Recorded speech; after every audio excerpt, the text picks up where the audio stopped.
সন্তান জানতো কোনদিন আমাকে বাবা বলতো না। ও দয়ার মালিক যে তুমি কত দয়ার মালিক, তুমি আমার সব গুনার খবর জানো।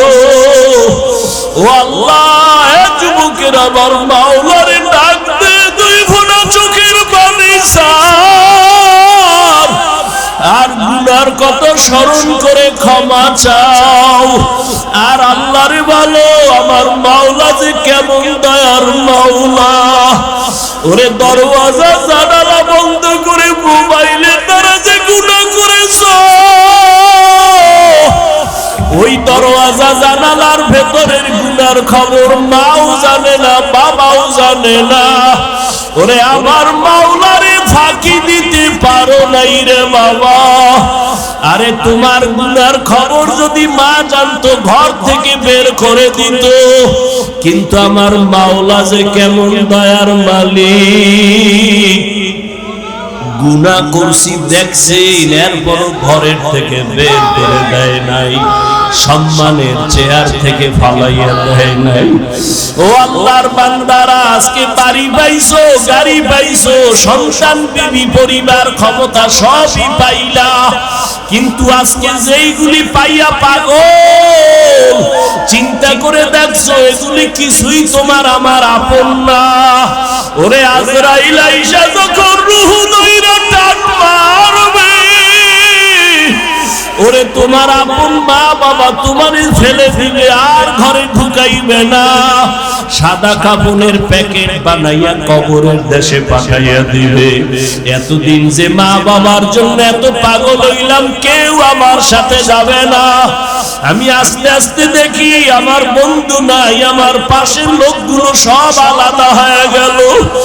এক পর্যায়ে আবার সাদা কাপড়ে পেঁচাইয়া আমারে পাক বাগানে নিয়ে রওয়ানা। ওই কবরে অন্ধকার ঘর, বাতি নাই, কোনো সাথী নাই। ওই কবরে পাড়াইয়া পাড়াইয়া মাটি দিয়া সবাই চলে গেল, আমি এখন একা। আমার ডানে মাটি, বামে মাটি, সামনে পেছনে উপরে নিচে মাটি। কই আমার বাড়ি, কই আমার গাড়ি, কই আমার সন্তান, কই আমার মা বাবা, কই আমার ক্ষমতার চেয়ার, কই আমার সম্মান। এখন এই অন্ধকার কবরে দুইজন ফেরেশতা চলে আসবে প্রশ্ন করার জন্য। রবের পরিচয় দাও, ধর্মের পরিচয় দাও, রহমতের নবীর পরিচয় দাও। আমি যদি মাওলারে না চিনিয়া কবরের বিছানায় যাই, ওরে গুনাহগার বেনামাজি তখন বলবে হা হা লা আদরি, হা হা লা আদরি, হা হা লা আদরি। আফসোস, আমি কিছুই জানি না, কিছুই জানি না, কিছুই জানি না। আমার রবকে আমি চিনি না, আমার ধর্ম কি জানি না, মুহাম্মদ নবীকে আমি চিনি না। নবী বলেন সাথে সাথে আমার মাওলা রাগান্বিত কুদরতি আওয়াজ দিবেন। আল্লাহ বলবেন ফেরেশতা, এর সাথে আর ভালো ব্যবহার করার কোনো সুযোগ নাই। এই বান্দারে আমি দুনিয়াতে কত আদর করছি, আমি আল্লাহ কত নিয়ামত খাওয়াইলাম। আমার দেওয়া জমিনের ফসল খাইলো, গাছের ফল খাইলো, নদীর মাছ খাইলো, একবারও শুকর আদায় করে নাই, বরং আমার নাফরমানি করেছে। আলেম ওলামারা বুঝাইলো, বুঝে নাই, বিরোধিতা করেছে। এখন আর সুযোগ দেওয়া হবে না, এর জাহান্নামের শিকল লাগাও, কবরের ভেতরে জাহান্নামের বিছানা দাও। আল্লাহ রাগান্বিত হয়ে বলবে নাফরমানের ধর, কবরের ভেতরে জাহান্নামের আগুন লাগা দাও। আল্লাহ রাগান্বিত হয়ে বলবে ও কবরের মাটি, এই গুনাহগারের দুই পার্শ্ব থেকে জোরে জোরে চাপ দাও। এমন জোরে দুই পার্শ্বের মাটি চাপ দিবে, সহ্য করতে পারবি রে যুবক। একটা মশার কামড় সইতে পারো না, বেতের বাড়ি সইতে পারো না, সূর্যের গরম সহ্য করতে পারো না, গুনাহ নিয়ে কবরে গেলে কেমনে মাটির চাপ সহ্য করবা? ওরে আল্লাহরে এখনো বন্ধু বানাও, আল্লাহর খাঁটি ওলি আল্লাহ যারা উলামায়ে কেরামদের বন্ধু বানাও। এখনো সময় আছে, তওবা করো আর আল্লাহকে বলো, মাওলা গুনাহ আর করব না, নামাজ ছাড়বো না, বেপরদায় চলবো না, দাড়ি কাটবো না। আমার মাওলার আযাব বড় কঠিন। আল্লাহ এজন্য বলেছেন, মুসলমান না হইয়া মরণ বরণ করিও না। এখনো সময় আছে, তওবা করে নাও। স্কুলে পড়ো, কলেজে পড়ো, চাকরি করো, ব্যবসা করো, তওবা করো আর নামাজ ছাড়বা না, দাড়ি কাটবা না, বেপরদায় চলবা না। মা বাবার দোয়া নিয়া, উলামায়ে কেরামের দোয়া নিয়া, শিক্ষক মুরব্বিদের দোয়া নিয়া নবীর তরিকায় চলবা। আল্লাহর কাছে দুই ফোঁটা চোখের পানি ছেড়ে দাও। যদি কান্না না আসে, মনে করিও গুনার কারণে দিলটা পাথর হয়ে গেছে, আল্লাহ বেজার হয়ে গেছে। এখনো সময় আছে, আল্লাহকে বলো, আল্লাহ দিলটা নরম বানায় দাও। ওরে ডানে বামে দেখো, তোমার মতো কত গোলামের চোখে পানি,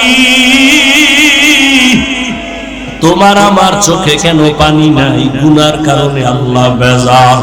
ওরে কান্নাওয়ালার কাছে হাতটা বাড়াইয়া দোয়া চাও আর বলো, ও কান্নাওয়ালা ভাই, আমার জন্য একটু দোয়া করেন। আমার গুনার কারণে আমার কলবটা পাথরের মতো শক্ত, আমার চোখে পানি আসে না। দোয়া, কান্নাওয়ালার দোয়া ফেরত যাবে না। আল্লাহর কাছে তওবা করো, মরিয়াও গেলে আর নামাজ ছাড়বা না, গুনাহ নিয়ে কবরে যাইবা না। যদি তওবার নিয়ত হয়, দুটো হাত আমার আল্লাহকে দেখাইয়া দাও। আয় আল্লাহ, হাতগুলো কবুল করে নেন, তওবা কবুল করে নেন। আয় আল্লাহ, তওবার উপরে মজবুত হইয়া চলার তৌফিক দান করেন, আমিন।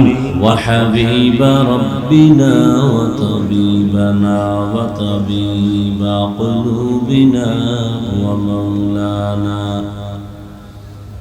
মাওলানা মুহাম্মাদান আবদুহু ورسوله أرسله بالحق بشيرا ونذيرا وداعيا إلى الله بإذنه وسراجا منيرا اللهم صل على محمد النبي الأمي وعلى آله وسلم تسليما وبعد فأعوذ بالله من الشيطان الرجيم بسم الله الرحمن الرحيم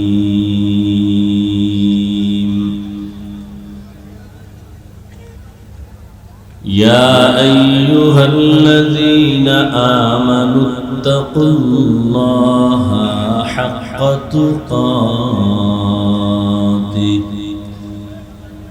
ولا تموتن إلا وأنتم